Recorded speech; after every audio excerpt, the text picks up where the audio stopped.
First of all, allow me to say big thank you to the Winlows. I think they would have many other people. I did not call them. You know, I know there are people that go and say, please, next one, invite me. I never saw myself being part of it, you know. So I just want to commend them for the good work they are doing, and that they could even think about Kenya because we've brought a nation to the map.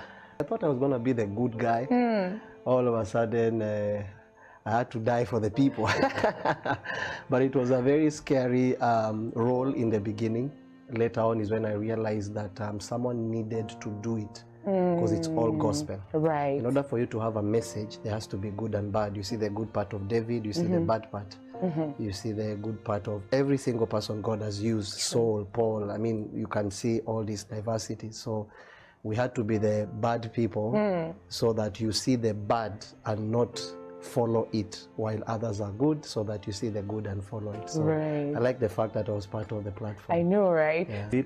I believe that the message where we are coming to, God will not only be revealed by the pulpit. Right. God said, go ye into the world. So that going is not just pulpit. But you see, the problem with us as the church is that we define that going as only the one with the microphone. It's you that's doing this production. It's me that's doing the acting. You know, it's the Winlows that are coming up with this different script. Because I've met so many people that have told me, imagine I got born again after watching you. I met like 3-4 people. Wow. I got born again. So you can imagine they That's never saw the preaching. But this going, and I think we really need to define that. A businessman can go and preach, a preacher can go and preach, a doctor can go and preach. It's not really the vocabulary, it's the lifestyle. So people are looking for the life of Jesus. And so if it's going to be manifested by production, if it's going to be manifested by this program, the goal is to go to the world. Right. And I thank God we went to the world. Amazing. Yeah. I had to study the character. And I took some few days and I studied that character, and I was like, okay, so what does this character entail? And mind you, I did not study the character from bad people. I just studied the false prophets in the Bible. Wow. That's as simple as it gets. Interesting. I studied false prophets. I studied what they did.